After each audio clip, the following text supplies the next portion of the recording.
नमस्कार, मी सुनील साळवी. टाइम्स डिजिटलमध्ये आपलं हार्दिक स्वागत आहे. आज माझ्यासोबत आहेत शिवसेना उद्धव बाळासाहेब ठाकरे गटाचे एक मातब्बर नेते आणि कोकणची मुलूक मैदान तोफ अशी ज्यांची ओळख निर्माण झाली आहे, ते ज्येष्ठ नेते, माजी मंत्री, विद्यमान आमदार भास्कर शेठ जाधव. भास्कर शेठ, टाइम्स डिजिटलमध्ये आपलं स्वागत आहे. नमस्कार, नमस्कार. धन्यवाद, धन्यवाद. मी मुद्द्यावर येणार आहे. आज मी तुमच्याकडून बरेच विषय जाणून घेणार आहे. कोकणामध्ये ठाकरे साहेबांच्या सभा झाल्या. आरोप प्रत्यारोपाची राळ उडाली आणि जनतेमध्ये म्हणा किंवा राजकीय वर्तुळामध्ये म्हणा अशी चर्चा आहे की एकमेकांवर टीका करण्याची अहमिका सुरू झाली होती. तुम्ही टीका केलीत, पलीकडून त्या टीकेला उत्तर मिळालं आणि आता कोकणचं वातावरण काहीसं प्रक्षुब्ध किंवा अशांत निर्माण झाले असं वाटत नाही? काय सांगाल? मी सुरुवातीलाच धन्यवाद देतो ह्या डिजिटल टाइम्स चॅनलचे मालक, आमचे जुने सहकारी उल्हासराव घोसाळकर साहेब यांना. त्यांनी रत्नागिरी टाइम्स या नावानं एक वर्तमानपत्र सुरू केलं आणि त्याला 44 वर्ष पूर्ण झालीत. अशाच वेळेला ते 3 या ठिकाणी वर्तमानपत्र, ज्याला डेली न्यूज म्हणतात, दैनिक, ती त्यांनी सुरू ठेवलेली आहेत. एक रत्नागिरी टाइम्स, दुसरं गोवा टाइम्स आणि तिसरं नवकोकण. आणि त्याच्यामध्येच काळाची पावलं ओळखून त्यांनी डिजिटल टाइम्स हा स्वतःचा चॅनल 1 जानेवारी 2024 रोजी सुरू केला. आणि त्यानंतर आपल्या या स्टुडिओमध्ये मी प्रथमच आलो आहे आणि म्हणून मी धन्यवाद देतो घोसाळकर साहेबांना, त्यांच्या सर्व तुमच्यासारख्या टीमला शुभेच्छा देतो की ज्या पद्धतीनं रत्नागिरी टाइम्सनं या विशेष करून कोकणाच्या आणि महाराष्ट्राच्या विविध भागामध्ये आपल्या बातम्यांनी म्हणा लोकांच्या मनावर अधिराज्य गाजवले, त्याच पद्धतीनं आपला हा चॅनल हा संपूर्ण महाराष्ट्रामध्ये लोकप्रिय होईल आणि व्हावा अशा प्रकारच्या आज माघी गणेश चतुर्थीच्या दिवशी, म्हणजे शुभ दिवशी, मी तुम्हा सर्वांना आणि घोसाळकर साहेबांना, पती पत्नीला दोघांनाही शुभेच्छा देतो. धन्यवाद. आपला प्रश्न थोडासा सुधारला पाहिजे असा की तुम्ही म्हणालात की आरोप तुम्ही पहिल्यांदा केलेत, नंतर त्यांनी केले, कोकणाची संस्कृती बिघडते का वगैरे अशा प्रकारचा शब्दप्रयोग केला. मला वाटतं या विषयावर थोडंसं विस्तारानं मला बोलावं लागेल. पहिली गोष्ट, रत्नागिरी आणि सिंधुदुर्ग जिल्हा हा 1980 सालापर्यंत एकच जिल्हा होता. 1980 नंतर हे 2 जिल्हे झाले. गेल्या 25 वर्षामध्ये रत्नागिरी जिल्ह्यामध्ये जे काही सिंधुदुर्ग जिल्ह्यामध्ये जे काही प्रकार घडले, ज्या काय हाणामारी झाल्या, ज्या काय खुनाखुनी झाल्या, जे काही राजकीय आरोप प्रत्यारोप सगळी पातळी सोडून झाली, यातले रत्नागिरी जिल्ह्यामध्ये कुठे झाले? यातले रत्नागिरी जिल्ह्यामध्ये कुठेही झाले नाहीत. 40, 42, 43 वर्ष मी रत्नागिरी जिल्ह्यामध्ये महाराष्ट्राच्या राजकारणामध्ये आहे. बरोबर. असे प्रकार कुठे झाले नाहीत. हे सिंधुदुर्गात प्रकार सुरू होते, ते हळूहळू रत्नागिरीमध्ये आले. ते कोणामुळे आले हे सर्वांना माहिती आहे. आरोप प्रत्यारोप तुम्ही कोणाबद्दल बोलताय ते काय तुम्ही नाव न घेतल्यामुळे मी काय नाव घेणार नाही, परंतु तुम्ही जर नाव घेतलं तर मी निश्चितपणे सांगेन की रत्नागिरी जिल्ह्यानं आपली संस्कृती, आपलं कोकणपण, विरोधकांना विचारांचा लढा देणं आणि विरोधकांशी वैयक्तिक दुश्मनी ठेवायची नाही. तुमचं माझं जर एखाद्या विषयावर जर पटलं नाही तर मी तो विषय बाजूला सारतो, पण त्या माणसाशी कायमचं मी कधी वैर धरलेलं नाही. एकाही माणसाजवळ, अनेकांशी संघर्ष माझे होतच राहणार आहेत, परंतु एकाही माणसाजवळ वैयक्तिक मी कधीही वैर धरलं नाही, दुश्मनी धरली नाही. या विचाराने मी राजकारण करतोय. त्यामुळं ज्यांना कोणाबद्दल तुम्हाला बोलायचं आहे त्यांनी पहिल्यांदा माझ्यावर आरोप केले असतील, त्याला मी उत्तर दिलं असेल. मी स्वतःहून कधी सुरुवात करत नाही. आपण सांगितलं की वैयक्तिक पातळीवर मी माझा राग करत नाही, वैर धरत नाही. वैयक्तिक पातळीवर नारायण राणे असतील, निलेश राणे असतील, नितेश राणे असतील, त्यांची यथेच्छ टिंगलटवाळी आपल्या भाषणामधून दिसून येते आणि त्याला उत्तर देण्यासाठी 16 तारखेला निलेश राणे गुहागरमध्ये येत आहेत. बरं झालं हा प्रश्न तुम्ही विचारलात आणि रत्नागिरी टाइम्सने, डिजिटल चॅनलने हे विचारलं, ते चांगलं झालं. मुळामध्ये माझ्या अंदाजाप्रमाणे 2010 पर्यंत नारायणराव राणे आणि माझं काय संघर्ष होता, काय वाद होता, काय माझं भांडण होतं? काही नव्हतं. 2010 पर्यंत किंबहुना ते माझ्या आदराच्याच ठिकाणी होते. मी त्यांच्याबद्दल कधीही अनादरणीय बोललेलो नाही. त्यांचे माझे संबंध कधीही बिघडलेले नाहीत. किंबहुना आमच्या दोघांचे अत्यंत कौटुंबिक संबंध चांगले होते. बरोबर. मग का बिघडले? बिघडले एवढ्या करता ते 2007-10 आता तारीख माझ्या डोळ्याला लक्षात नाही. आम्ही दोघेही महाराष्ट्राच्या मंत्रिमंडळामध्ये होतो. ते कॅबिनेट मंत्री होते, मी राज्यमंत्री होतो.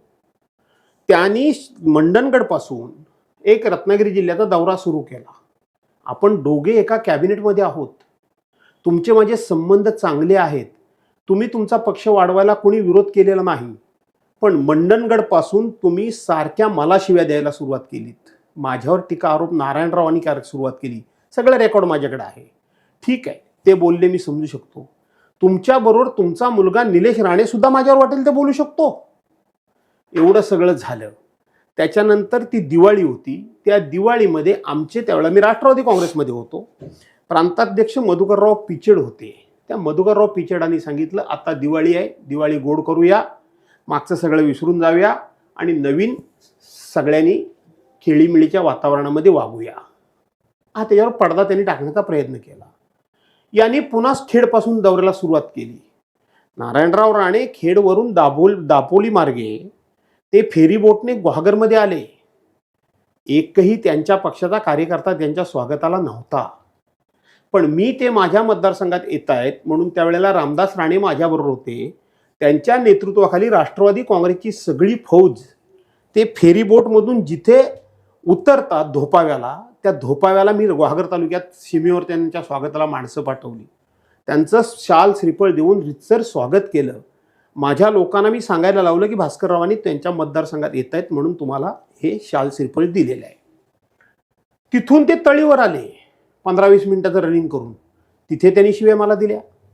त्यांनी इतकं शिव्या मला दिल्या की हा कसला मंत्री, हा तर पृथ्वीराज चव्हाण त्यावेळेला मुख्यमंत्री होते, त्यांचा हा गडी, इथपर्यंत त्यांची भाषा घसरली होती. म्हणजे मला वाटतं हे 2010 नंतरच असेल की 9 ते 10 अशोकराव चव्हाण होते मुख्यमंत्री. 1 वर्षच होते फक्त त्या दरम्यान आहे. तरीही मी काही बोललो नाही. त्याच्यानंतर झालं काय? त्याच्यानंतर झालं असं की आपल्या चिपळूण पंचायत समितीमध्ये माजी सभापती विजयराव गुजर बरोबर यांच्या एका दुकानाचं उद्घाटन होतं सावर्ड्याला. तिथं मी भाषण केलं. ते नारायणराव राणेंना नजरेसमोर धरून किंवा नारायणरावांचं नाव उल्लेख करून काही केलेलं नाही. मी थांबवतो. तुम्ही त्या सभेमध्ये कोंबडी चोर असा यथेच्छ उल्लेख करून त्यांच्यावर टीका केली. हेच तुमच्या लोकांचं चुकतंय. ऑन रेकॉर्ड आहे. आणा, दाखवा. बातम्या छापून आल्या आहेत. म्हणूनच सांगतो, बातम्या छापून आल्या हे बरोबर आहे. मग पण मी बोललो हे बरोबर नाही. गंमत अशी होती की तो भाषणाचा गमतीचा मुद्दा असा होता, नारायणराव राणेंना समजायला पाहिजे होतं की विजयराव गुजरांचे सासू सासरे मेवणे त्या कार्यक्रमाला आले होते. त्याच्या अगोदर 15-20 दिवस आम्ही साताऱ्याला विजयराव गुजरांच्या सासरवाडीमध्ये 1 महिन्याभरात काहीतरी गेलो होतो. त्यांनी आम्हाला खूप चांगल्या प्रकारचं जेवण घातलं होतं. तर विजयराव गुजरांच्या आम्ही मित्रच ते आम्ही एकाचे. तेव्हा मी म्हटलं की आज सासू सासरे मेवणे आले आहेत, रविवार आहे, कोकणातली कोंबडी वडे खायला हे आले असतील, पण ह्यांचा जावं इतका हुशार आहे, आज तुम्हाला तो कोंबडी वडे देणार नाही, कारण आज एकादशी आहे. ते माझं भाषण काढून बघा, तो दिवस काढून बघा. तेवढ्यात कोणतरी खालून बोलला की विजयराव विकत आणून कोंबडी नाही पण चोरून पण तुम्हाला खायला घालणार नाहीत, असा तो विषय आहे. नारायणरावांच्या बाबतीत हा उल्लेख मी दुरान्वयाने केलेला नाही. म्हणून सांगितलं की आणा, पेपरवाल्यांनी छापलं किंवा आणि कोणी प्रसिद्धी केली असेल, पण मी नारायणरावांच्या बाबतीत तो शब्दप्रयोग केलेला नाही. पण आपण हा खुलासा कधीच केलेला नाही. कशाला करायचा? नारायणरावांचे जर माझे संबंध एवढे चांगले होते तर नारायणरावांनी मला हक्काने फोन करून विचारला होतं, ए भास्कर, काय रे, काय बोललास तू माझ्याबद्दल? त्यांच्या मुलानं येऊन माझं कार्यालय फोडलं. तुमचे माझे जर एवढे घरचे संबंध होते तर जे मी बोललो नाही ते जे आज सातत्यानं जे बाहेर त्यांच्याबद्दल कुठेही सभेला महाराष्ट्रात गेल्यानंतर जे बोललं जातंय ना, त्याला कारणीभूत त्यांचा मुलगा आहे निलेश राणे आहेत. या निलेश राणेंनी जर माझं कार्यालय फोडलं नसतं, कारण ज्या दिवशी कार्यालय फोडलं त्या दिवशी पवार साहेबांच्या उपस्थितीमध्ये नेहरू सेंटरमध्ये आमची बैठक सुरू होती. आणि मग बैठक सोडून आल्यानंतर मात्र मी 1000 वेळा बोललो. त्याच्यानंतर पण बोलत राहिलो. नाही असं मी खोटं बोलणार नाही, पण त्यावेळेला नारायणराव राणेंबद्दल बोलण्याचा काडी मात्र संबंध नव्हता. तुम्ही उलट मला शिव्या देत होतात. मी तुमचा सत्कार केला तरी तुमच्या शिव्या बंद झालेल्या नाहीत. एका मंत्रिमंडळात आपण, तुम्ही नको भान ठेवायला. त्याच्यानंतर हे प्रकरण वाढत गेलं. त्याच्यानंतर नारायणरावांनी याच्यावर एक पडदा टाकला. नाही असं नाही. आत्ताचं संभाजीनगर, तेव्हा औरंगाबाद म्हणून उल्लेख करत होतो, आम्ही संभाजीनगरच करायचो. तिथं नारायणरावांनी एकदा मुलाखत दिली होती की ठीक आहे, भास्कररावांचे आणि आमचे जे काही वाद होते ते संपले, आता ह्याच्या पुढे माझी मुलं त्यांना काय बोलणार नाहीत, ते आम्हाला काय बोलणार नाहीत. खरा विषय संपला. त्याच्यानंतर त्यांची मुलं थांबली का? मुलं म्हणण्यापेक्षा हे जे निलेश राणे आहेत माजी खासदार, हे थांबले का? त्याची पुढची उदाहरणं देतो तुमचा जर काही प्रश्न असेल तर. पुढे हे कसं वाढत राहिलं ते मी तुम्हाला नाही, म्हणजे याचा अर्थ नारायण राणेंनी सुरुवात केली असा आपला आरोप आहे. 100% नारायण राणे याचा अर्थ नारायण राणेंच्या मुलांनी केली, पण नारायण रावांनी वेळीच त्याच्यामध्ये हस्तक्षेप करला होता. तुमचे माझे संबंध एवढे चांगले होते, तुम्ही अधिकारानं मला फोन करायला पाहिजे होता, तुम्ही खात्री करून घ्यायला हवी होती, पण तुम्ही मत बनवलं ते चुकीचं आहे. मग पुढचा घटनाक्रम कसा घडला? पुढचा घटनाक्रम असा झाला, त्यानंतर नारायणरावांनी बोलल्यानंतर माझी जबाबदारी येते की हे थांबलं पाहिजे, आपण थांबलं पाहिजे. पवार साहेबांनी मला सांगितलं की आपण एका मंत्रिमंडळामध्ये आहोत, जरा संयम बाळगला पाहिजे. पण त्याच्यानंतर त्यांचा मुलगा थांबायलाच तयार नाही. त्यांनी नंतर वाळूवाल्यांचं आंदोलन सुरू केलं आणि त्या वाळूवाल्यांच्या आंदोलनामध्ये माझ्यावर वाटतील ती टीका केली. त्यांनी मी वाळू हातपाटी, परवाही ते बोलले की मी हातपाटीवाल्यांच्या वाळूवर माझं कुटुंब चालवतो, जाहीर माझं आव्हान आहे. मी जर कोणाकडनं 1.25 ब्रास वाळू जरी फुकट आणली असेल, एक तर मी कोणाला देणग्या वर्गण्या द्यायची असेल तर माझ्या खिशातली देतो. मी कोणाही, मग क्रेशरवाल्यांना सांगायचं खडी दे, वाळूवाल्यांना सांगायचं वाळू दे, चिरेखानवाल्यांना सांगायचं चिरा दे, काळ्या डबरच्या काय खाणे आहेत त्यांना सांगायचं डबर दे आणि नाव आपलं लावायचं. असलं मी काम करत नाही. मला जर देणं शक्य असेल तर माझ्या खिशात पैसे असतील तेवढे मी देतो, नाहीपेक्षा मी हात जोडतो की बाबा मला हे काही. म्हणजे तुमचं म्हणणं असं की वाळू व्यवसायाशी माझा काही संबंध नाही? व्यवसायाशी संबंध वेगळा, व्यवसायाशी माझा संबंध आहे असं नाहीये. वाळू व्यवसायाशी माझा संबंध नाही असं. त्यांचा जो आरोप आहे की मी लोकांची वाळू फुकट घेतो, मी पैसे कमवतो, मी माझं कुटुंब चालवतो. अरे कुठल्या भाषेत बोलता तुम्ही? कुठल्या बोलतात तुम्ही? जर या भाषेत बोलता तर तुम्हाला त्या भाषेत दुसऱ्याने बोललेलं का सहन करण्याची तुम्हाला तयारी असली पाहिजे. ती का नाही? वाळूच्या व्यवसायातले ड्रेझर माझ्या नावावर आहेत, ड्रेझर माझे आहेत, बार्ज माझी आहे. अधिकृत जो काही सरकारी टॅक्स भरून व्यवसाय करतो, कोणाची बंदी आहे, तो मी करतो. पण त्यांचं काय म्हणणं, मी वाळू नेतो, मी वाळू लोकांकडे 1.25 ब्रास नेली असली तर कोणाला एक माणूस उभा करा. हे तुम्ही बोलत असताना काहीतरी विचार केला पाहिजे. मग जेव्हा तुम्ही सातत्यानं बोलता तेव्हा दुसरा माणूस बोलणारच आहे. तो कसा गप्प राहील? एवढं करून हे प्रकरण ठीक आहे, हे विषय संपत जायला काय हरकत नव्हतं. कारण नितेश राणे जे त्यांचे आमदार 2 नंबरचे चिरंजीव आहेत, ते थोडेसे नाही म्हटलं तरी राजकीय दृष्ट्या प्रगल्भ आहेत. समोरून आले ठीक आहे. एकदमच जर आम्ही समोरासमोर आलो तर एकमेकाला नमस्कार चमत्कार ते मला करतात, मी त्यांना करतो. टाळण्यासारखं असलं तर दोघेही एकमेकाला आम्ही टाळतो. उगाच काहीतरी सांगण्यात काय अर्थ नाही. त्यांच्याकडे तेवढं प्रगल्भता आहे, पण तरी सुद्धा त्यांचा मध्ये मध्ये संवाद उफाळून येतोच त्यांचा स्वभाव. कारणाशिवाय कधी कधी घाणेरडं बोलतात ते सुद्धा, पण मर्यादित असतं. उठसूट तेच बोलायचं. तुमचा राग निलेश राणेंवरच आहे? माझा राग नाहीये, माझा कोणावरही राग नाही. मी नारायण राणेंबद्दल पण राग 0.5% पण नाही. नारायणरावांबद्दलही राग अजिबात नाही. नारायणरावांनी आपल्या मुलांना समजून सांगितलं पाहिजे. नारायणरावांनी आजही जरी बोलू शकले, परवानच्या दिवशी ते मला चोपून बितून त्याची भाषा नाही काढली, ते ठीक आहे, त्याच्यावर येणार आहे. या तुम्ही. मुद्दा काय झाला, हे कसं प्रकरण वाढलं? हे प्रकरण असं वाढलं की निलेश राणे एकदा चिपळूणमध्ये आले, काही संबंध नाही, आणि इतक्या घाणेरड्या भाषेमध्ये मला बोलले. आज मी काय बोललो, त्यांना काय लागलंय ते मला कळतंय. सुरुवात कोणी केलं? तुमचा मुलगा चिपळूणमध्ये येऊन कुठलाही काही विषय नसताना माझ्या बायका मुलांबद्दल बोलतो. कोण सहन करणार आहे? कोण? माझ्या बायका मुलांबद्दल तुमचा मुलगा बोलला म्हणून मी सिंधुदुर्गात गेलो आणि त्यांच्या मैदानावर जाऊन बोललो. मी सिंधुदुर्गात परवानच्या दिवशी नाही, त्याच्या अगोदर तुम्ही काय केलं? माझं घर जाळायचा प्रयत्न केला. माझं घर सरकारने एका मिनिटात माझी सगळी सिक्युरिटी काढली आणि 2 तासाच्या आतमध्ये माझ्या घरावर पेट्रोल बॉम्ब टाकून तुम्ही माझं घर जाळायचा प्रयत्न केला. त्या घरात कोण होतं? माझी पत्नी होती, माझा मुलगा होता, माझी सूनबाई आणि 2 महिन्याचं तिचं बाळ होतं. या हल्ल्यामागे त्यांचा हात आहे? कोणाचा हात आहे दुसरा? दुसरा हात कोणाचा आहे? कोणाचे उद्योग आहे ते? का पोलीस जाहीर का करत नाही? म्हणजे अफवा उठवली होती यांनी की भास्कररावनीच आपल्या लोकांकडनं करून घेतली. मी सातत्यानं पोलीस स्टेशनला गेलो, माझी लोक असतील तरी जाहीर करा. असले धंदे आम्ही करत नाही. तुम्ही हे धंदे करायचे आणि लोकांना सांगायचं आम्ही असं बोलत नाही, आम्ही तसं बोलत नाही, असं बोललं नाही पाहिजे, तसं नाही. अरे तुम्ही जर थांबत नाही तर समोरचा माणूस कसा थांबणार? थांबणार कसा? आत्ता परवांच्या दिवशी सिंधुदुर्गमध्ये मी गेलो, त्या कोकरे महाराजचे ते नारायणराव राणेंनी हे आले होते, हो निलेश राणे, बरोबर आहे. हो काय तुम्ही तिथं सांगितलं की भास्करला इथं जमीन पाहिजे? अरे त्या कोकरे कोण आहे तो महाराज, तो कोण? आता महाराज त्याच्याबद्दल काही मी बोलून त्याचं महत्व वाढवू इच्छित नाही. ती कुठं आहे त्याची शेड ती मी कधी बघायला पण गेलो नाही. पण त्यांच्या शेडला आपणच 75 लाखाचा निधी दिला होता. 75 लाख रुपयाचा निधी त्या मला माहिती कोकरे आहे. महाराजच्या त्या गोशाळेला गोशाळेला वीज दिला दिले. होता. हो माहिती आहे. त्यांनी माझ्यावर आरोप केलं, त्यांनी माझ्यावर वाटेल ते टीका केलं, तो माझ्याबद्दल उपोषणाला बसला. कोण होतं याच्या मागे? मागे होतं कोण? आता तो उपोषणाला बसला. आता मी कोर्टाकडे त्या नोटीस काढली, नोटीसच घेत नाहीये. काय notice तुम्ही काढली? केंद्रीय मंत्री आहात, तुम्ही तिथे येण्यापूर्वी अभ्यास केला पाहिजे की ही गोशाळा अधिकृत आहे का, ही MIDC जागा त्यांना दिलेली आहे का, MIDCच्या नावावर आहे का. मला जागा काय करायची? मला इंचभर माझा काही संबंध नाही. पण तुमच्या मुलानं तुमच्या देखत सातत्यानं खोटे आरोप करायचे आणि वाटेल ती टीका करायची, आणि तुम्हाला ते जर मोठेपणा वाटत असेल तर शेवटी मुंगी जरी छोटी असली तर तिला सुद्धा चावता येतं. नाही अशातला भाग नाही. तुम्ही काय करणार? तुम्ही काय करणार?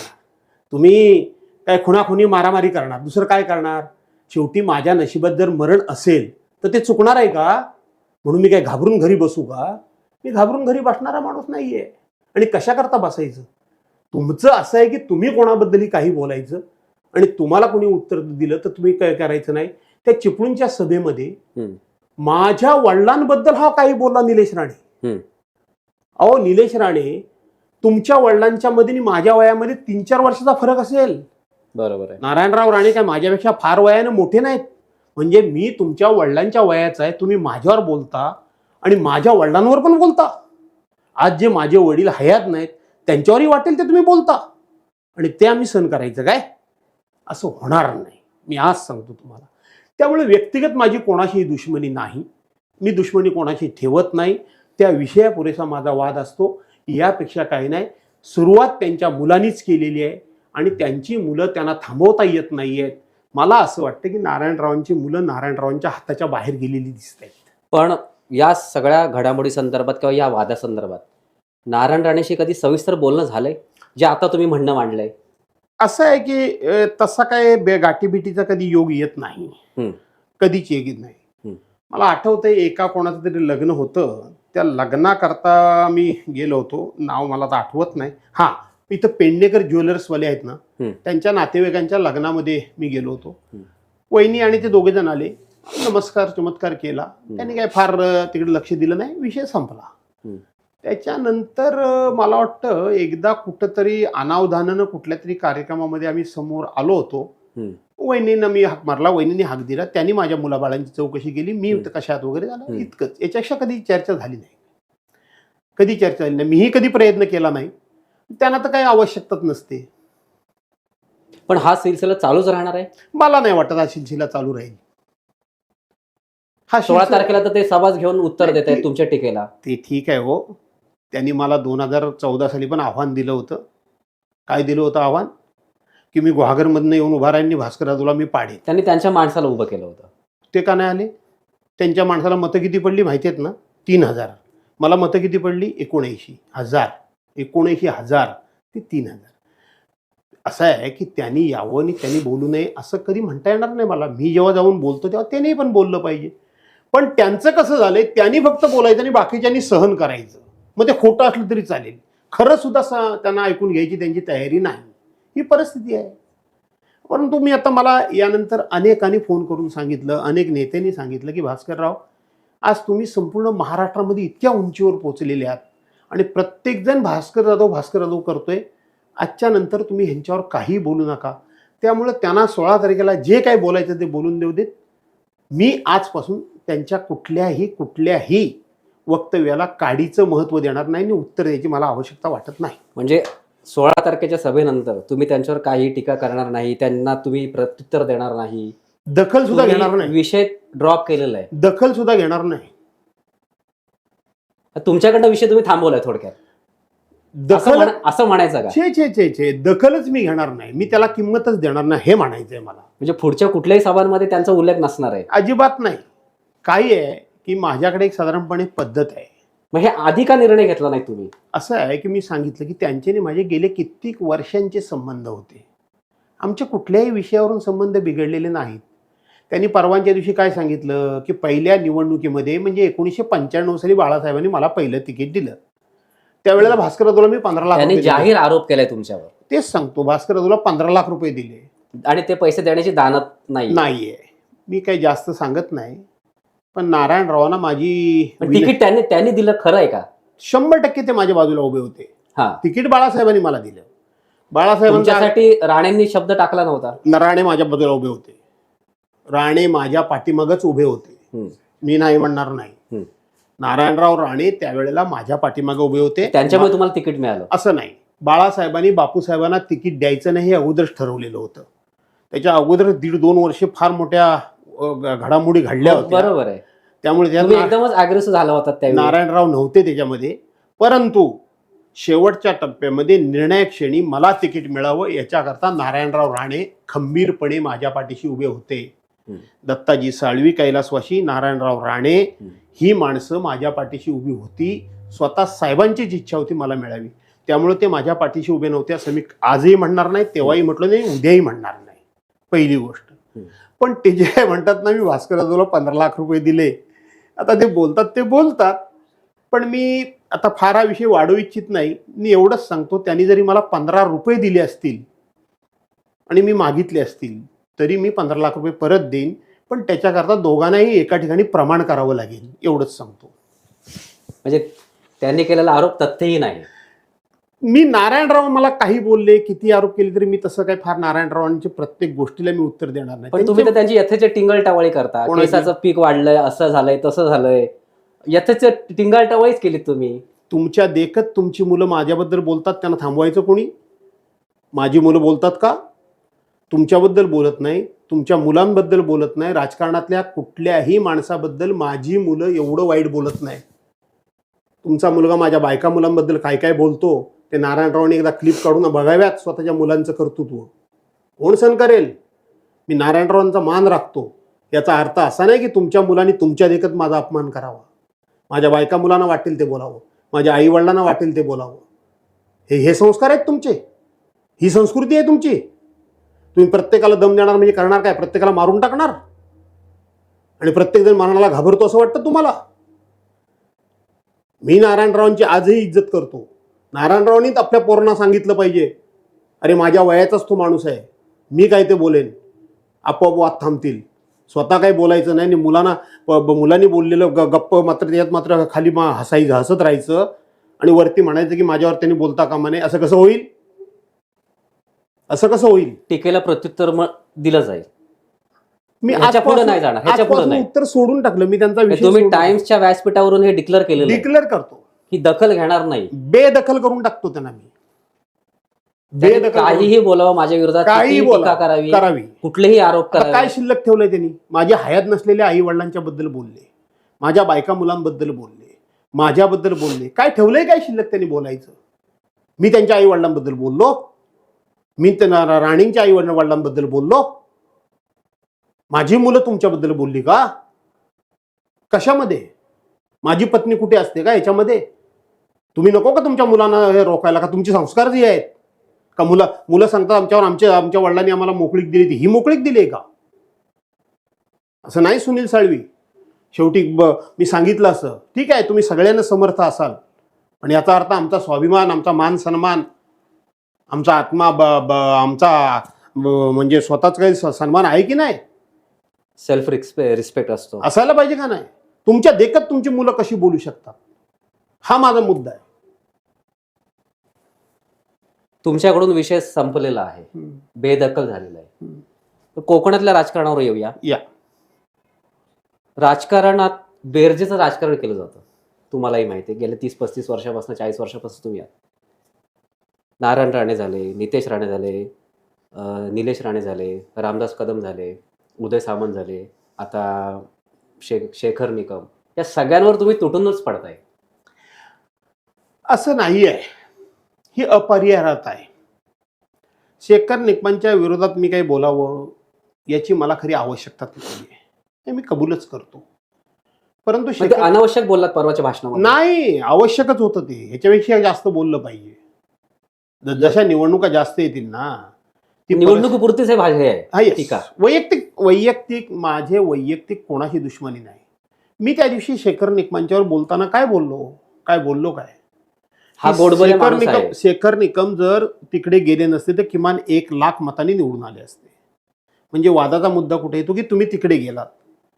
काय झालं? शिवसेनेचे 40 आमदार भाजपानं फोडले, राष्ट्रवादी 40 आमदार भाजपानं फोडले, काल काँग्रेस फोडली, अशोकराव चव्हाण गेले. अरे, ह्याच्या विरोधात लढा पुकारावाच लागेल. जर लोकशाही वाचवायची असेल, डॉक्टर बाबासाहेब आंबेडकरांचं संविधान, घटना ही टिकवायची असेल आणि हा देश तुम्हाला जर वाचवायचा असेल तर कुणीतरी वाईटपणा घ्यायलाच हवा. त्यामुळे प्रत्येकाला कुठल्याही पक्षात जाण्याचा अधिकार आहे. कशामध्ये जा ना. तुम्ही आलातच ना राष्ट्रवादीतनं शिवसेनेमध्ये. 100% बरोबर आहे. नुसता राष्ट्रवादीतून आलो नाही तर शिवसेनेतनं पण राष्ट्रवादीमध्ये गेलो आणि पुन्हा शिवसेनेत आलो. ही गोष्ट खरी आहे. दोन्ही वेळेला आमदारकीचा राजीनामा देऊन गेलोय. तुम्ही असं नाहीये त्यांचं एकही पद देऊन नाही, त्यांच्या कार्यालयामध्ये येऊन राजीनामा देऊन आलोय.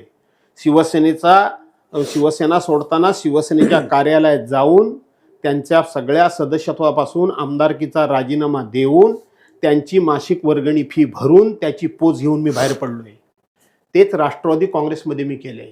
राष्ट्रवादी काँग्रेसची सगळी पदं सोडून त्याची काय जी सगळ्याच पक्षाची असते, काय कुठल्या एका पक्षाची असते असं नाही, वर्गणी फी देऊन सांगून बाहेर पडलोय.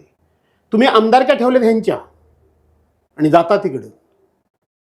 तुम्ही आमदारकीला द्या ना राजीनामा. त्यामुळे माझी पक्ष सोडण्याची तुलना यांच्याबरोबर होऊ शकत नाही. काल अशोकरावांनी पण राजीनामा दिलेला आहे.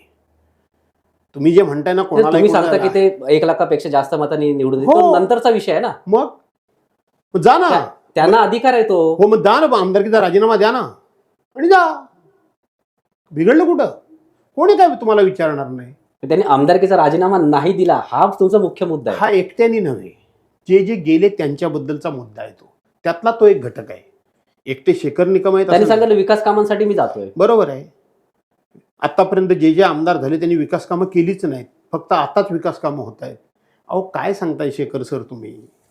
आता लोकशाहीमध्ये असं होणार आहे का की आपण जिकडे जाऊ तिकडे सत्ता असेल? याचा अर्थ उद्या तुम्ही अजित पवार गटांबरोबर गेलात, सत्ता आमची आली तर परत तुम्ही इकडे याल का विकास कामं करायला लोकांनी तुम्हाला निवडून दिल्यानंतर? बरोबर आहे ना. हे कारण होऊ शकत नाही. आमची कामं उद्धव साहेबांच्या सरकारमध्ये अजितदादा अर्थमंत्री असताना, एकनाथराव शिंदेनी ही मंडळी त्या मंत्रिमंडळात असताना आमच्या कामाला पण स्टे दिला होता. त्या काळात मंजूर झालेल्या कामांना स्टे दिला होता. आम्ही त्यांना जाऊन विनंती केली की तुम्ही जनतेचं सरकार आहे म्हणताना मग ही कामं जनतेची आहेत, स्टे उठवा. नाही उठवला. आम्ही लढलो, आम्ही हायकोर्टात गेलो, आमच्या सगळ्या कामांचा स्टे उठला होता. निकमानी जी कामं पण केली, निकमांच्या कामांना स्टे नव्हता आणि तो कधीच उठला होता तो. मग ती उद्धव साहेबांच्या काळातली कामं आहेत. बहुतांशी कामं ही उद्धव साहेबांच्याच काळातली सगळ्यांचीच आहेत, केवळ एकट्या शेखर निकमांची आहेत असं मी नाही म्हणत आहे. मी त्या दिवशी GRचा उल्लेख केला. मी धोरणात्मक बोलतो, मी व्यक्तीवर बोलत नाही. आणि म्हणून शेखर निकम जर तिकडे आता गेलेत तर आपल्याला त्यांच्या विरोधात लढावंच लागेल ना. तुम्ही टायमिंग साधलं का? तुम्हाला चिपळूणच्या जागेवरनं लढायचं आहे. अर्थात मला लढायचंच आहे. पण शरद पवारांनी ह्यांना दिलं. ते बघू, त्याला अजून बराच वेळ आहे. राजकारणामध्ये एवढा काय कच्च्या गुरूचा चेला मी नाहीये. रत्नागिरीमध्ये तुम्ही सांगितलं की उद्धव साहेबांनी रत्नागिरीतनं द्यावी मला उमेदवारी. नाही बोललो.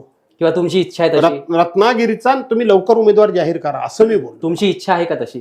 माझी मागे एकदा तुम्ही बोलला होता की उद्धव सामंत बरोबर मला दिली तर मी लढवेन म्हणून, असं तुम्ही तुमचं स्टेटमेंट आहे. माझी म्हणण्यापेक्षा रत्नागिरी जिल्ह्यातल्या सगळ्या नागरिकांना आनंद वाटला पाहिजे की आज जो तो म्हणतोय की भास्कर जाधवनी इथून निवडणूक लढवावी, इथून लढवावी, इथून लढवावी. रत्नागिरीमधून कोण रत्नागिरीतून म्हणतो, कोण चिपळूण मधून म्हणतो, कोण कणकवलीतून म्हणतो, कोण चिपळूण मधून म्हणतो, कोण मुंबईतून एका मतदारसंघातून म्हणतो. हा हे तुमच्या दृष्टीनं अभिमानाची गोष्ट आहे. माझ्या दृष्टीनं ती अभिमानाची गोष्ट नाहीये, तर माझ्या दृष्टीनं ती सन्मानाची गोष्ट आहे. त्यामुळं तिथं विनम्रता असणं गरजेचं आहे. तुम्हाला चिपळूणच पाहिजे. पाहिजे असं नाही, लढवा ना. मी तुम्ही घराणेशाहीवर आरोप करता, हो. सुनील तटकरेंवर आरोप करता घराणेशाही. हो तुमच्या मुलाला गुहागर मधनं तुम्हाला उभं करायचं हो. आणि तुम्हाला चिपळूण मधनं उभं हो, करायचं, मग ही हो. घराणेशाही नाही होत का? आम्ही विधान आयती नाही मागत आहोत, आम्ही मेहनत करतोय. घराणेशाही नाही कोण म्हणाला. मग घराण्यातल्याच माणसाला द्यायचंय पक्ष पद. वाढवायचा आहे. मी तटकरेंच्यावर जी टीका केली ते हम दो हमारे दो ह्याच्यावर केली की तुम्ही पक्ष वाढवा. मी इथं पक्ष वाढवतोय. मी तिथलं सगळं माझ्याच कट मागत नाहीये. ही जागा नसलेली ठाकरेच्या गटाला मी मिळवून द्यायचा तटकरेंनी प्रयत्न सांगितलं की कोकणामध्ये जो पक्ष रुजला आहे तो आमच्या प्रयत्नांमुळे रुजला, कोणाच्या असं तटकरेंचं म्हणणं पडलं कोणाचा- त्यावेळी तुमच्या या टीकेवर. त्यावेळी त्यांनी उत्तर दिलं कोणाचा होतं. पक्ष? सेनेचा, शिवसेनेचा? नाही नाही, राष्ट्रवादी. त्यावेळी काय तुम्ही ही जी टीका केली, हो, रुजला ना, रुजला.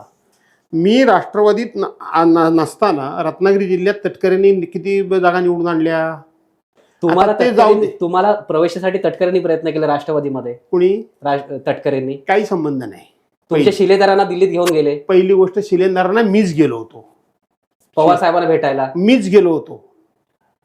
शिलेदार विलेदार कोण नाही, मी एकटाच गेलो. तुमचे 22 लोक होते दिल्लीमध्ये. अजिबात नाही, मी एकटा. हे तुम्हाला तटकरेंनी सांगितलं ना? मला तटकरेंनी हो, सांगितलं. आता तुम्हाला तटकरेंनी सांगितलेलं दिसतंय. कोणी नाही, मी एकटा होतो. 22 वगैरे काही नाही. तटकरे साहेब, तुमचे फोटो पण छापून आलेत ना मी पवार साहेबांसोबत. मी सांगतो ना, सगळं आहे ते छापाना. मी एकटा गेलो होतो आणि त्याच्यामध्ये तटकरे साहेब होते, पवार साहेब होते, आम्ही तिघेच होतो. हेही सांगतो, नाही असं नाही, तिघेच होतो. प्रश्न असा होता की पवार साहेबांनाच मी पक्षात यावं ही इच्छा होती आणि ते त्यांनी तुमचा सन्मान केला. माझं सौभाग्य की त्यांनी मला पक्षात घेतलं.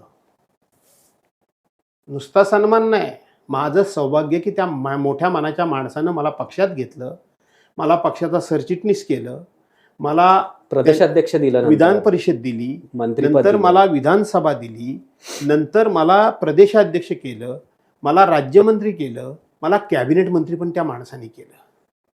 बरोबर आहे. मी कधीही हे विसरणारा माणूस नाही की त्यांनी बरोबर. मला इथपर्यंत नेलं. ही गोष्ट खरीच आहे. तटकरेंना त्यामुळं कुठेतरी मी त्यांच्याकडे गेलो. पण एक आहे, त्याच्याबरोबर एकच गोष्ट फक्त नम्रपणे मी सांगू इच्छितो की ती जी सगळी पदं आहेत, एक प्रादेशिक आणि चिटणीसपद सोडलं तर बाकीची त्या पक्षाकडे नसलेली पदं मी त्यांच्या पक्षाच्या पदार्थ टाकली. मग ती विधान परिषद असेल, विधानसभा असेल, हे सगळं मी त्यांच्या पक्षाच्या टाकलं. पण संधी त्यांनी मला दिली म्हणून मी हे करू शकलो.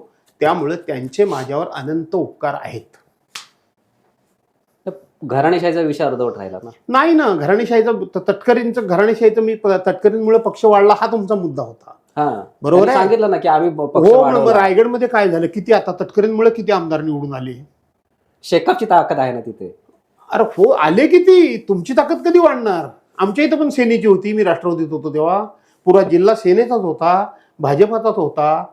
माझ्या रत्नागिरी जिल्ह्यात त्यांनी जर ढवळ केली नसती तर 4 आमदार निवडून आणले असते मी स्वतःच्या जिल्ह्यात. काय तो तटकरे हा विषय आता संपलेला आहे. मुद्दा शेखर सरांच्या बाबतीत ते जायला नको होते, कारण त्यांनी सर्वांनी त्यांना स्वीकारलेलं होतं. ते जर गेले नसते तर तेच उमेदवार राहिले असते. तुम्हाला कशी तिकीट मला मिळालं असतं? नकोच होती. प्रश्न येतो कुठं? मग आता ते गेल्यामुळे तुम्ही त्यांना उभे 1 राहिला. लाखाने तुम्ही निवडून आला असं ते बोलतो, ते काय मी वेडेपणात बोलतो? मग आता तुम्ही चिपळूणसाठी इच्छुक आहात ना? इच्छुक कशाला?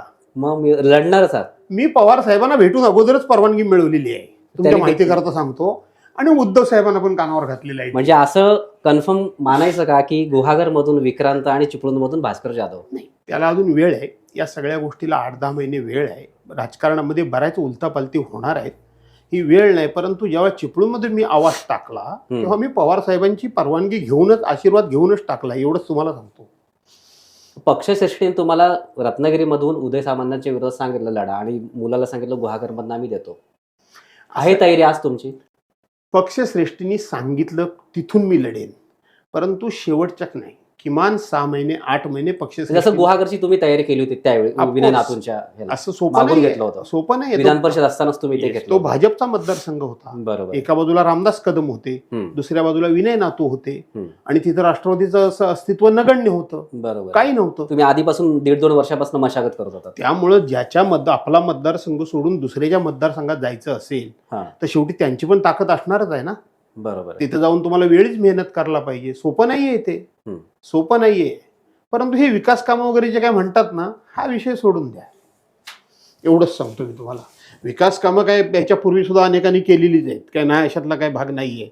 आजच विकास कामं होत आहेत अशातला भाग नाही आहे. फक्त आकडे जे मोठे आहेत ना, ते आकडे ठीक आहे, आज वर्तमानपत्रामध्ये, आज सोशल मीडियाच्या माध्यमातून ते पसरवले जातात. त्या मतदारसंघामध्ये रवींद्र मानेंनी 3 टर्म आमदारकी केली, हम्म, सुभाष बनेंनी 1 टर्म केली, हम्म, सदानंद चव्हाणांनी 2 टर्म केली, हम्म, बरं बापूसाहेब खेडेकरांनी 1 टर्म केली, भास्कर जाधवनी 2 टर्म केली. यांनी काही कामं केलीच नाही? हम्म. यांनी काही कामं केलीच नाही का? असं होत नाही ना. त्यामुळं ठीक आहे, आता काय आमचे लोक सुद्धा सगळे ते एक शेखर निकमांच्या बरेचसे लोक कच्छपीच लागलेले आहेत. तुम्ही जाहीरपणे ते चिपळूणच्या लोकांना हा, जे चिमटा काढलं खरं बोलायचं ते कधी मी सोडत नाही. जे खरं असतं ते खरं बोलायचं. ते तर कोणाला बरं वाटेल यापेक्षा खरं काय ते स्पष्ट बोलतो मी. ते लोक, तुम्ही शिवसेना सोडलीत, स्वाभिमान सुरू केला, स्वाभिमान पक्ष स्थापन केला, संघटना स्थापन केली, त्या वेळेपासून ते अजून आहेत संघटनेमध्ये. त्या लोकांना तुम्ही डिवसलं. कोणाला? ज्या लोकांवर तुम्ही टीका केली मी कोणावरही टीका केली? ते तर संघटना सोडून गेलेच नव्हते ना. हो, मी कोणावरही टीका केलेली नाही. मी मग कोणावर टीका मी केली? चिपळूणच्या लोकांना सांगतोय ते त्यांच्या कच्छिपी लागू नका. खरंच आहे, खोटं काय? मी कशाला? जनताच बोलतेय, सामान्य शिवसैनिक बोलतोय, मी कशाला बोलतोय? तर तुम्ही जुळून का घेत नाही चिपळूणच्या लोकांशी? कोणाशी जुळवून घेण्याकरताच हे बोललो. असं कसं? एखाद्याला लागेल आजार कसं आजार जुळ- आजार बरा करायचा असेल तर हा. पहिल्यांदा आजार काय आहे तो सांगितला पाहिजे ना, आणि त्यावर औषध द्यायचं. असं आहे. म्हणजे डोस दिलाय तुम्ही. आजार आजार हे सगळे आजार घेऊन बरं कसं व्हायचं हे मला चांगलं कसं अवगत आहे. भिडे भिडे बोंगावाडे काही कामाचं नसतं. जे असेल ती स्पष्ट भूमिका, ज्यांच्या चुका असतील त्यांना चुका सांगायच्या, ती सुधारायची संधी द्यायची, नाहीपेक्षा सावरकर डोळ्यासमोर आणायचे. आलात बरोबर घेऊन, नाही आलात बाजूला सारून, आणि आडवे आलात. पण गेल्या काही दिवसापासून तुमच्या व्यक्तिमत्वाला किंवा तुमच्या वाणीला जबरदस्त धार आलेली आहे. भाजपच्या नेत्यांवर किंवा भाजप सरकारवर तुम्ही जबरदस्त टीका करता, अधिवेशनामध्ये तुम्ही प्रचंड विषय मांडता. शिवसेनेच्या नेत्यांवर किंवा काही विरोधी पक्षांच्या नेत्यांवर त्यांची चौकशी सुरू आहे. ईडी, सीबीआय किंवा तपास यंत्रणांचा ससेमिरा लागलेला आहे. तुम्हाला अशी कधी भीती वाटत नाही की हे सरकार सुद्धा माझ्या पाठीमागे लागेल, माझी सुद्धा ईडी चौकशी होईल, अमुक होईल, तमुक होईल? भीती म्हणण्यापेक्षा हा विचार माझ्या मनात येत नाही का? तर येतो. पण तुमचे सहकारी राजन कारण साळवे, छोट्या मोठ्या लोकांना ज्या पद्धतीने छेडणं सुरू आहे, काल अशोकराव चव्हाण यांनी राजीनामा दिला आणि ते भाजपमध्ये जातील, ही घटना कधी घडली? तर परवांच्या दिवशी पार्लमेंटमध्ये 2014 पूर्वी काँग्रेसच्या काळामध्ये भ्रष्टाचार काय झाले त्याची एक श्वेतपत्रिका काढली गेली. त्याच्यामध्ये आदर्शाचा उल्लेख आहे. अशोकराव गेले तिकडं, त्याचं तर नाही ना याच्याशी काही साधन. हम्म. अनेकांना अनिल देशमुखांच्यावर 100 कोटी रुपयाचा आरोप झाला. निघालं काय? काही नाहीये. हम्म. कालच पवार साहेबांनी सांगितलं की 121 विरोधी पक्षाच्या नेत्यांवर आरोप आहेत. त्याच्यामध्ये FIR किती लोकांच्यावर दाखल झाला? हम्म. तर फक्त 25 लोकांच्यावर. बरोबर. सिद्ध किती लोकांच्यावर झाला? तर 2 लोकांच्यावर. हम्म. पण चौकशी किती लोकांची झाली? हम्म. तर 6,500. बरोबर. म्हणजे 6,500 लोकांची चौकशी होणार, हम्म. त्यातल्या दोघांच्यावरच फक्त सिद्ध होणार. हम्म. याचा अर्थ लोकांना छेडणं किती मोठ्या प्रमाणात आहे हम्म. हे तुमच्या लक्षात येईल. हम्म. याचा अर्थ हे आम्हाला त्रास देणार नाहीत असं आमच्या मनात आलं नसेल का? हम्म. तर 100% आलं. हम्म. नाही अशातला भाग नाही. हम्म. परंतु सुदैवाने एवढंच आहे की मी 40 वर्षापूर्वी माझ्या घरामध्ये ज्या प्लॅस्टिकच्या खुर्च्या आहेत त्या प्लॅस्टिकच्या खुर्च्या आहेत. सुदैवाने 40 वर्षामध्ये माझ्यावर भ्रष्टाचाराचा आरोप कोणी केलेला नाही. हम्म. केलेला नाही. पैसे मी कमवले नाही ह्याचा कधी कधी मला मनस्ताप होतो, खरं सांगायला गेलं तर. जेव्हा माझ्या मागणं आलेले लोक राजकारणामध्ये ज्या पद्धतीनं सगळ्या गोष्टीची उधळण करतात, हम्म. किंवा ज्या पद्धतीनं शोषा करतात, हम्म.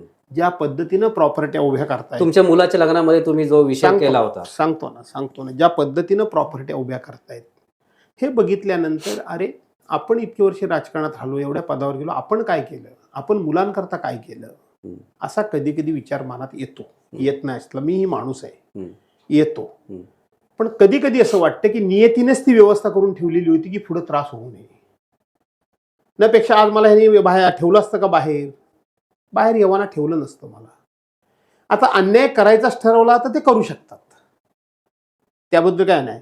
माझ्या मुलाच्या लग्नात खर्च काय झालाय फक्त मलाच माहिती आहे. आपण काय केलं होतं, तुम्ही पण होतात. खुल्या मैदानावर झाडावर इतकं सुंदर प्रकारचं लाइटिंग केलं होतं. त्याच्यातच आणि चंद्रपूरपासून सावंतवाडीपर्यंत पब्लिक आलं, प्रचंड प्रमाणामध्ये लग्न झालं. त्याला काही सीमा नाही. म्हणजे आतापर्यंत जे आमच्या कोकणातले एवढे मोठमोठे पुढारी होते त्यांच्या मुलांची लग्न मोठमोठ्या शहरांमध्ये ह्याच्यापेक्षा प्रचंड प्रमाणात खर्च करून झाली. त्यातले 1 दशांश सुद्धा नाही, 1/5 सुद्धा मी खर्च केलेला नाही, पण पब्लिक आलं. त्रास झाला मला, नाशातला भाग नाही आहे. परंतु आज घडीला त्रास झाला काय आणि नाही काय त्याचा विचार न करता लढलं पाहिजे. कारण आपली लढाई तत्वाची आहे. आपली लढाई अन्यायाच्या विरोधात आहे. आपली लढाई आम्ही आयुष्यातली पहिली 22-25 वर्ष काँग्रेसला शिव्या घालण्यातच घालवली. भाजपा सांगणार नाही आम्ही शिव्या देणार, पण आज कळते काँग्रेसने कधीतरी एखादा आमदार, एखादा खासदार, एखादा छोटा माणूस याच्यावर ईडी बिडी लावली असं कधी तुम्हाला ऐकवत आलं? आज छोट्यातल्या छोट्या माणसांवर ईड्यानी शिड्या लावायला लागलेल्या आहेत. त्यामुळं त्रास होईल की नाही होईल हे नियती ठरवेल. परंतु हे माझ्या मनात आलं नाही का, तर हे माझ्या मनात आलेलं आहेच की आपल्याला त्रास हे देतील. जिथं घर जाळायचा प्रयत्न मागं पुढं, जिथं घर जाळायचा प्रयत्न झाला, आता जिथं मला संपवायची भाषा जाहीर सभातून ज्या ठिकाणी होतीये, जाहीर सभातून होते ना संपवायची भाषा. कोण म्हणतो हिशेब चुकता करू, कोण म्हणतो चोपून काढू, कोण म्हणतो संपवून टाकू. तुम्हाला आज सांगतो, परवांच्या ह्याच्यानंतर नारायणराव राणेंच्या भाषणानंतर माझे मोबाईल तुम्हाला मी चेक करायला देतो. इतक्या शिव्या, इतक्या धमक्या सगळे सेव्ह करून ठेवलेत. हे धमक्या आल्यात तुम्हाला? खरोखर जर माझा उद्या काय कमी जास्त झालं तर पोलीस नक्कीच माझा मोबाईल चेक करतील. ते सगळे स्क्रीनशॉट मी मारून ठेवलेले आहेत. मी कोणाला उत्तर नाही दिलेलं आहे. ज्यांनी कोणी सौजन्य, राजकीय लोकांच्या आल्या आहेत, गुंडांच्या आल्या आहेत, त्यांच्या वतीने सगळे आले, सगळे अगदी खुनाखुनीपासून सगळे आले. पण मी त्यांचे जे सौजन्याने बोलले, सौजन्याने बोलत नाहीत ते, पण त्यांना जर मी म्हटलं थोडं ऐकून घ्या, तर काही जण ऐकून घेतात, काही जण ऐकून घेत नाहीत. आता तुम्ही म्हणाल हे पोलिसांना का सांगत नाही? काय उपयोग आहे पोलिसांना सांगून? काय उपयोग काय पोलिसांना? बरं झालं योग्य वेळेला मला तुम्ही स्टुडिओत बोलवलं. खरोखर माझं काही जर उद्या झालं तर किमान हे राहील तरी महाराष्ट्राच्या समोर. काय बोलून उपयोग काय? सत्ताधारी पक्षाचे आमदारच पोलीस स्टेशनमध्ये लोकांच्यावर गोळीबार करतायत. आमदारच गोळीबार करतायत. परवांच्या दिवशी अभिषेक घोसाळकर कोणाचा कार्यकर्ता कोणाला भेटला, गोळीबार झाला. काल पुण्यामध्ये तेच झालं, जळगावमध्ये तेच झालं. सगळं चालू आहे, नाशातला भाग नाही. माझा मोबाईल जर तुम्हाला दाखवला, कारण 25-30 वर्ष माझा मोबाईल एकच आहे, माझा नंबर एकच आहे, मी बदललेलो नाही. अननोन नंबर आले तरी मी तो उचलतो. समजा मी कामात असेल तर नंतर मी त्याला कॉल बॅक करतो. हे सगळं सुरू आहे. त्यामुळे ह्या सगळ्या ईडी पण बीडी या धमक्या ज्या येत आहेत तुम्हाला ते तुम्ही कॅज्युअली घेतलंय? नाही, मी त्या विषयामध्ये गंभीर आहे. न्याय कोणाकडे मागायचा? न्याय कोणाकडे मागायचा? माझं घर जाळलं म्हणून भर विधानसभेमध्ये मी सांगितलं. गृहमंत्र्यांनी माझी साधी चौकशी पण नाही केली. एकमेकाच्या विरोधात जरी असले तरी साधी चौकशी करतात, चौकशी नाही केली. एकनाथराव शिंदेंची माझी काही दुश्मनी नव्हती. मला विचारलं सुद्धा नाही, भास्करराव तुमच्या घरावर पेट्रोल बॉम्ब टाकले म्हणजे काय केलं, विचारलं सुद्धा नाही. ही जिथं चौकशी होत नाही तिथं उद्या भास्कररावला, सरकारवरच तुमचा विश्वास नाही राहिलेला आहे. भास्कररावला उद्या ठार मारतील हे म्हणून ठार मारलं असं जरी झालं तरी ह्यांना काय देणं घेणं आहे? कोणाकडे न्याय मागणार तुम्ही? आणि म्हणून नशिबामध्ये जे असेल ते घडेल. स्वतःच्या संरक्षणाची पुरेशी व्यवस्था केली की नाही? काय करणार संरक्षणाच्या विषयी? मी काय गुंड पाळत नाही, मी काय 2 नंबरचे धंदे करत नाही. एक दिलाय पोलीस, तो आहे बाहेर, बघताय तुम्ही. पोलिसांच्या देखत पोलीस स्टेशनमध्ये गोळीबार होत आहे, तर तो पोलीस काय माझा जीव वाचवणार आहे उद्या? दिलाय त्यांनी, आहे. याच्याशिवाय काय करणार? गुंड पाळून मी काय त्यांचा पगार पाणी पुरा करू शकत नाही. पाठीकडनं 2-2, 4-4 गाड्या फिरवायच्या म्हटलं तर माझ्याकडे पैसा नाही त्या खर्च करायला. मी काय ते तुम्ही पण, तुम्हाला बऱ्यापैकी माहिती असेल. लोकांना वाटतं भास्कर म्हणजे 1000 कोटीचा मालक आहे, त्याच्यातच समाधान आहे. त्यामुळं हे तुम्ही हे जे म्हणताय ना, हे सगळं आमच्या जीवावर कसं कसं बेतेल हे सांगू शकत नाही उद्याच्या 2024च्या आमदारकीच्या निवडणुकीपर्यंत. तुमच्या जीवाला धोका आहे असं तुम्ही जाहीरपणे सांगता? 100% धोका आहे. हैदोस मांडलाय गेले 2-4 दिवस, हैदोस मांडलाय. तुम्हाला संपवून टाकू, तुमचा हिशेब चुकता करू, दुसरी भाषाच नाही काय. तयारच राहा, हेच करा ते करा. म्हणून मी काही घाबरलो. तुमच्याकडे तर आलो ना मी स्टुडिओमध्ये. जर होणारच असेल तर काय करायचं आता? घाबरून तरी करायचं काय? कोणाला सांगितलेलं नाही, ना पोलिसांना सांगितलेलं, ना माझ्या पक्षात सांगितलेलं. माझं कुटुंब मात्र प्रचंड प्रचंड प्रचंड हादरलेलं आहे. ह्याच विषयावरून नारायण राणे, निलेश राणे आणि नितेश राणेंना ह्या व्यासपीठावरून तुम्ही काय सांगाल? कोणाला? या तिघांना. काही सांगणार नाही, काही सांगणार नाही. अशा पद्धतीनं एखाद्याला मारून किंवा एखाद्याचा खून करून किंवा एखाद्याचं कुटुंब उद्ध्वस्त करून तात्पुरतं समाधान मिळेल, पण या सगळ्याचा हिशेब कदाचित पोलीस स्टेशन मॅनेज होतील, कदाचित न्यायालयामध्ये आम्हाला न्याय नाही मिळणार. इथपर्यंत सगळं जरी ठीक असलं तरी सुद्धा नियती नावाची गोष्ट ही वरती आहे. नियतीवर तुमचा विश्वास आहे? माझं भाषण 50 वर्ष हीच आहेत की नियती नावाची जी काही गोष्ट आहे तिच्यावर माझा विश्वास आहे. जे कोणी अशा पद्धतीने एखाद्याला त्रास देतील त्याचा न्याय आणि हिशेब नियती करेल, एवढंच फक्त मी सांगेन. परंतु यंत्रणेवर कुठलाही विश्वास आता माझा राहिलेला नाही. सत्तांतर घडलं निवडणुकीनंतर, तर ह्या सगळ्या गोष्टींचा हिशोब तुम्ही चुकता करणार? प्रश्न असा आहे की मी मगाशीच सांगितलं, मी कुठल्याही व्यक्तीशी कधी वैयक्तिक दुश्मनी ठेवतच नाही. अनेकांनी मला अनेक वेळा त्रास दिला. तुम्हाला गंमत सांगू का, मी आत्तापर्यंत 8 निवडणुका लढलो. 7 वेळा लोकांनी मला निवडून दिलं. एकदा शिवसेनेनं चूक केली, मला उमेदवारी डावलली आणि स्वाभिमान तुम्ही अंगठीच्या चिन्हावर नाही, तेव्हा स्वाभिमान आपण स्थापन केलेलं नव्हता, पण आपण ते पंचायत समितीची सत्ता आपल्या ताब्याकडे घेण्याकरता म्हणून एक गट तयार करावा लागतो. तो आपण पंचायत समितीमध्ये एक गटाचं नाव दिलं होतं. आपण पक्षपेक्षा काही स्थापन केला नव्हता. बरेच जण म्हणतात की तुम्ही पक्ष स्थापन केला होता. पक्षाने गट तयार केला होता. तो करावा लागतो. बरोबर. काय नावाने करणार, तो करावा लागतो. तो केला होता. बरोबर. तर तुम्ही काय मला प्रश्न विचारला? सत्तांतर आल्यानंतर तुम्ही हिशोब चुकता करणार? मी व्यक्तिगत कोणावरही राग धरत नाही. मी व्यक्तिगत कधीही कोणाची दुश्मनी ठेवत नाही, अजिबात. त्या विषयापुरेसा विषय असतो. विधानसभेच्या संपूर्ण भाषणांना माझ्या प्रचंड अशा पद्धतीचे लाईक्स मिळतात. हो बरोबर आहे. प्रचंड. हो बरोबर. म्हणजे तुम्ही आश्चर्य करणार नाही, सहज जरी मी बोललो तरी 5-10 लाख सहज मिळतात. एका भाषणाला तर 1 कोटी लाईक्स मला मिळाले. प्रश्न तो नाहीये. परंतु त्या सगळ्या भाषणांमध्ये मी कधीही कोणाच्या वैयक्तिक चारित्र्यावर आरोप केला नाही, कोणाच्या मुलीबाळींबद्दल बोललो नाही, कोणाच्या बायका पोरांबद्दल बोललो नाही, कुठल्याही मंत्र्यावर साधा भ्रष्टाचाराचा मी आरोप केलेला नाही. मी धोरणात्मक बोलतो, मी कायद्यावर बोलतो, मी नियमावर बोलतो आणि मी योजनांवर बोलतो, स्कीमवर बोलतो की महाराष्ट्राला तुम्ही काय देणं अपेक्षित आहे, सरकार कोणाचंही असू दे, ते बोलतो. मी वैयक्तिक कोणाबद्दलही कोणाचीही निंदा लावल्यास ती कधीही सभागृहात केलेली नाही किंवा माझ्या अडचणी सुद्धा मी सोडवण्याकरता मांडलेल्या नाहीत. त्यामुळं उद्या खरोखर सत्ता आली आणि मला खरोखर मंत्रिमंडळात घेतलंच, तुम्हाला मंत्रिमंडळात नाही का म्हणजे आली सत्तानी मला खरोखर जर घेतलंच, सत्ता येईल असं वाटतं का? तर ते व्यक्तिगत मी कोणाचाही सूड उगवण्याकरता ती सत्ता येईल असं वाटतं का? सत्ता येईल असं वाटतं का? 100% सत्ता येईल. तुम्हाला मंत्रिपद मिळणार नाही असं वाटत नाही? असं नाहीये. शेवटी त्या तिघांच्या सरकारमध्ये आपला नंबर लागेल न लागेल हे कोणी बघितलंय आता. एखादं महत्वाचं पद मिळावं ह्यासाठी हा सगळा खटाटोप आहे असे तुमचे विरोधक म्हणतात. बरोबर म्हणणारच ते. की मला 2019 मध्ये मंत्रिमंडळात स्थान न मिळता पक्ष फुटल्यानंतर ज्या पद्धतीने मी लढतोय तर लोकांना असं वाटतं. पण ती सल अजूनही आहे मनामध्ये. कसली? ही मंत्रिपद न मिळाल्याची. त्यावेळी नाही, सल नाही, सल वगैरे ते काही विषय असता तर मी इतका लढलोच नसतो. ही सगळी दुश्मनी घ्यायची, जीव म्हणजे धोक्यात घालायचा. आता ते मी सांगितलं तुम्हाला की कुठल्या क्षणी काय घडेल हे सांगता येत नाही. कशा करता घ्यायचं अंगावर? सल आहे म्हणून नाही, अजिबात. मग का कशासाठी करताय? सांगितलं ना, अन्यायाच्या विरोधात मी उभा आहे. हे घडलं हे चांगलं नाही घडलं. की तुम्हाला एखादा पक्ष बुवा ज्या 35 वर्ष ज्या पक्षानं तुम्हाला मदत केली, मैत्री म्हणून तुमच्याबरोबर जो वावरला, त्या पक्षाला तुम्ही असे जर संपवायला लागलात तर हे बरोबर नाही. ज्या पक्षावर तुम्ही भ्रष्टाचाराचा आरोप करायचा आणि त्यांना जेलमध्ये टाकायच्या भाषा करायची आणि ते तुमच्याकडे गेल्यानंतर तुम्ही त्यांना सत्तेमध्ये सामावून घेऊन परत त्यांचे गोडवे गावायचे, हे बरोबर नाही. त्या 41 लोकांमध्ये तुमचं पण नाव घेतलं जात होतं. काय म्हणून? शिवसेनेचे जे गेले त्यांनी तुम्हाला घेतलं नाही, त्यांनी दार बंद केली. एवढा रस्त्यावर पडला नाही भास्कर जाधव की एखाद्याकडे गेला. त्या मोहित कंबोजने आरोप केले तुमच्यावर. ते मोहित कंबोजला काय उत्तर दिलं ते सगळं सोशल मीडियावर. हा, मग आहे ते मोहित कंबोजला. त्याच्यानंतर कोणी माझ्यावर आरोप करायचं धाडच नाही केलं की भास्कर जाधव येत होता आणि दरवाजे बंद केले गेले. कोणी नाही केलं. ठीक आहे, चलताय. अशा सगळ्या गोष्टी आहेत. 16 तारखेनंतर आता विषय संपलेला आहे.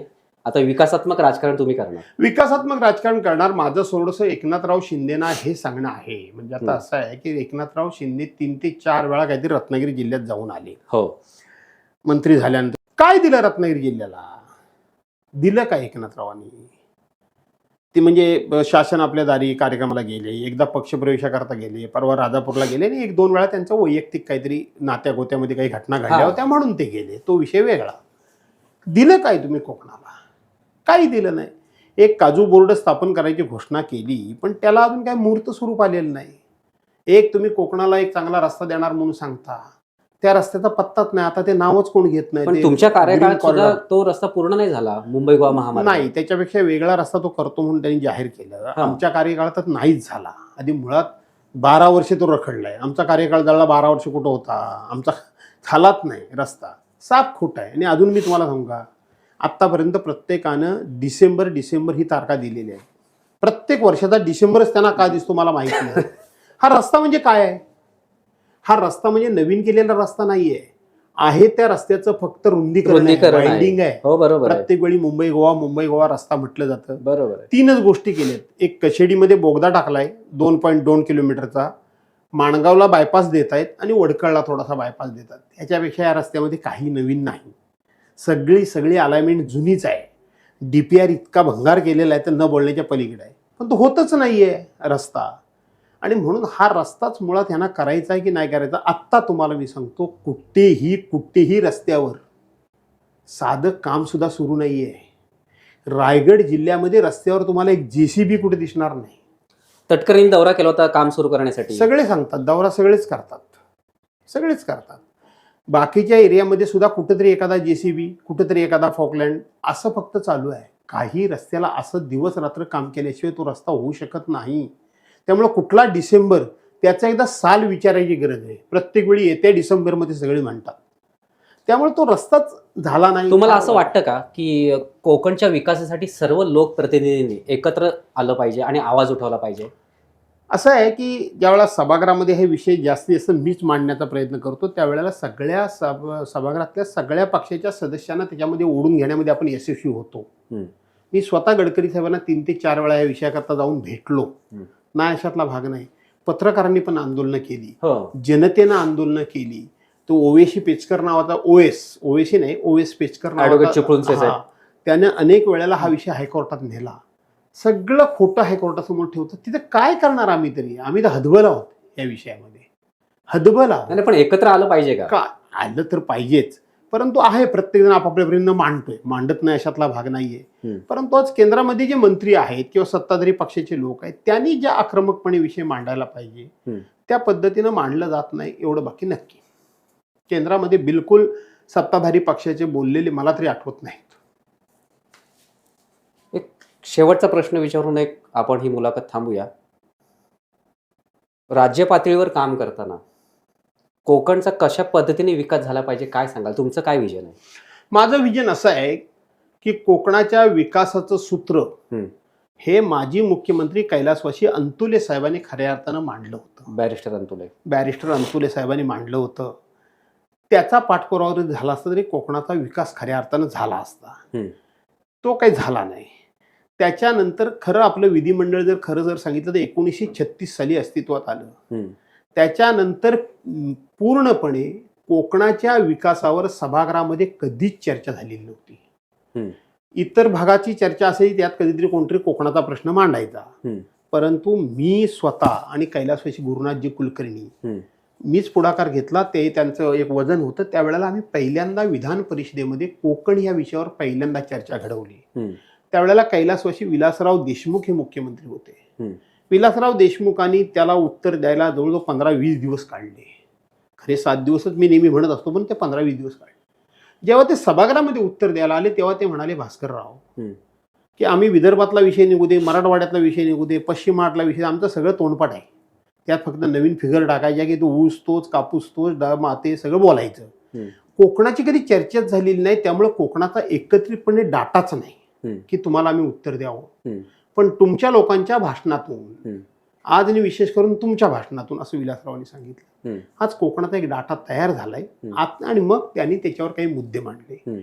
त्याच्यानंतर तो विषय पुन्हा देवेंद्र फडणवीस मुख्यमंत्री असताना आम्ही सभागृहात मांडला.